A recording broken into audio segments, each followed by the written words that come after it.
Sejam bem-vindos ao canal Molhando os Pés de Jesus. E hoje a palavra se encontra no livro de Atos, capítulo 16, verso de número 9. Louvado seja o nome do Senhor. E diz assim a palavra do Senhor. E Paulo teve uma visão de noite em que se apresentava um homem da Macedônia, orando e dizendo: venha Macedônia e ajuda-nos. Em outras versões está escrito: passa a Macedônia e ajuda-nos. Louvado seja o nome do Senhor Jesus. Escute, Paulo aqui está indo para a sua segunda viagem missionária. Calamanta e Calabaxé. Mas a palavra do Senhor vem dizer que Paulo, ele deixa Barnabé. Paulo e Barnabé foram para a sua primeira viagem missionária juntos. Só que agora Paulo vai ao encontro de Barnabé e diz, como quem diz assim, ó: Barnabé, vamos para outra viagem missionária? E aí Barnabé, como quem diz assim, diz: vamos, Paulo, vamos nos arrumar. Eu, numa conjectura, penso que Barnabé falou: eu vou chamar João Marcos para ir com a gente, vamos nos organizar e vamos ir. Mas a palavra do Senhor vem dizer que no momento em que Barnabé, companheiro de missões de Paulo, companheiro da sua primeira viagem missionária, o homem que chamou Paulo para fazer com ele a primeira viagem, que seria conhecida como a primeira viagem missionária do apóstolo Paulo. Este homem agora quer levar consigo seu primo, João Marcos, esse jovem. Só que Paulo não quer. Paulo não quer porque João Marcos os deixou na primeira viagem missionária, no meio do caminho. E agora Paulo não quer que ele vá com eles. E Barnabé, ele se chateia. Então há uma desavença, há um atrito entre eles. Então Barnabé e Paulo são separados. Escuta. Só que o Espírito Santo fala ao meu coração que a separação, a ruptura entre Paulo e Barnabé foi tão somente a mão de Deus sobre Paulo, para que se cumprisse de forma profunda aquilo que Deus tinha a fazer na vida e na caminhada do apóstolo Paulo. Ou seja, o que Deus está falando para nós neste momento foi a minha vontade, foi as minhas mãos que separaram Paulo de Barnabé. E agora Paulo chama Timóteo, aquele jovem, e Silas, o profeta de Jerusalém, para viajar com ele. E Barnabé pega João Marcos e vai para outro local, uma cidade chamada Chipre. Agora Paulo vai para esta segunda viagem missionária com Silas e Timóteo. E a Bíblia vai deixar bem claro que a vontade de Paulo é ir para a Ásia. Só que o Espírito Santo de Deus o impede de ir para a Ásia. Então Paulo agora tem uma visão, da qual nós acabamos de ler no verso de número 9.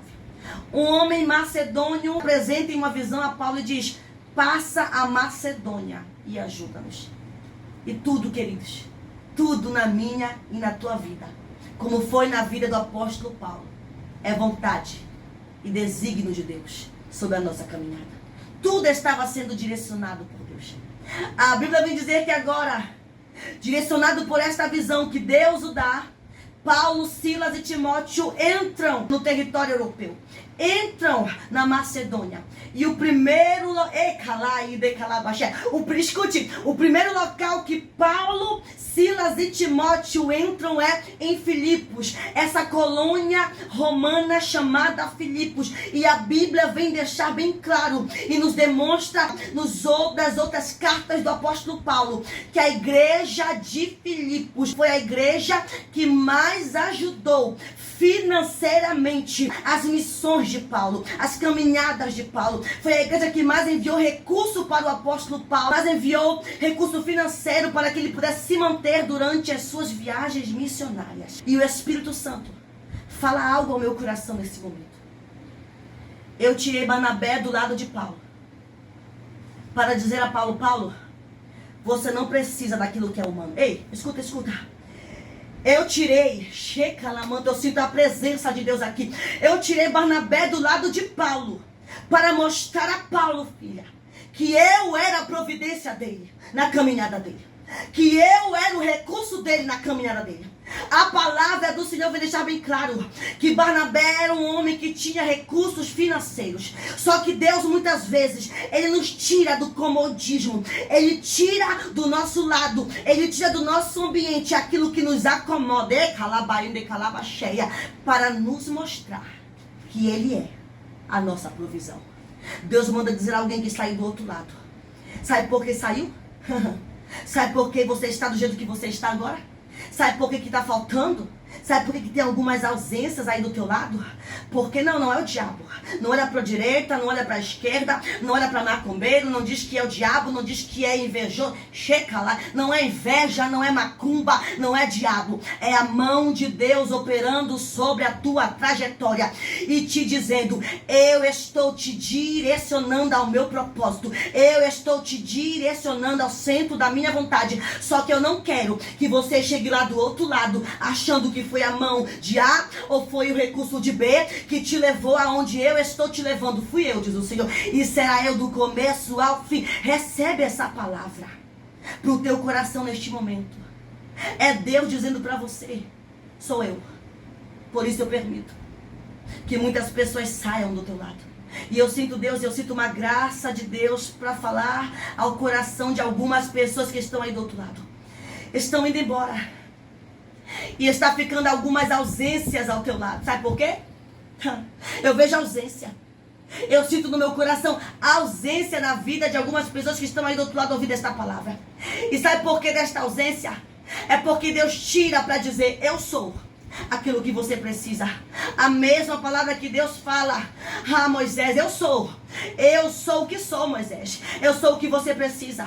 Eu sou o teu recurso no meio do deserto. Eu sou a sandália que te calça. Eu sou o alimento que não falta. Eu sou a presença, ou eu sou a maior presença sobre a tua vida, e a única que você precisa para chegar aonde eu quero que você chegue. Entenda, Deus, Ele sabe que não está sendo fácil. E eu sinto a tristeza de algumas pessoas que estão me ouvindo nesse momento. E Deus manda dizer para você: Ele te ama.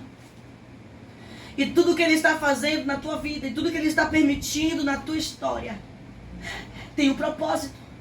E tudo isso não é para te matar, mas é para te ensinar. O exílio para Israel era disciplina. O exílio para Israel era aprendizado, era escola, para que eles viessem a entender qual era a vontade de Deus sobre as suas vidas. Deus manda te dizer neste momento: entende que é a minha mão. Então, somente fazendo do meu jeito e a vontade de Deus e o jeito do Senhor e a forma que Deus faz, muitas vezes nós não entenderemos, mas tudo bem. Nós não precisamos entender tudo sempre. Aleluia. Ele não precisa te revelar tudo sempre. Ele é pai, Ele é amor, Ele é amigo, mas Ele ainda é soberano. E Ele ainda dita, Ele ainda dita como será a tua história. Louvado seja o nome do Senhor. Então para de se questionar. E para de duvidar se Deus ainda está no controle, porque Deus manda te dizer neste momento: eu estou no controle da tua história. Descansa. Eu sei que não está sendo fácil, diz o Senhor, mas eu estou contigo. E tudo que está acontecendo é para o bem da tua caminhada. É para que você chegue do outro lado da forma que Deus quer. Aleluia. E que você receba, viva e contemple as maravilhas de Deus de forma plena sobre a tua vida. Recebe essa palavra aí em nome de Jesus. E que a graça do Espírito Santo de Deus, eu oro pela tua vida nesse momento, que a graça do Espírito Santo de Deus te alcance nesse momento. Alcance a tua mente, o teu coração, a tua casa, a tua família. E que esta palavra fique guardada dentro do teu coração. E que você venha a entender por intermédio dela que a vontade de Deus, ela é boa, ela é agradável e ela também é perfeita. Louvado seja o nome do Senhor. Fique na paz do Senhor Jesus e até a próxima. Aleluia.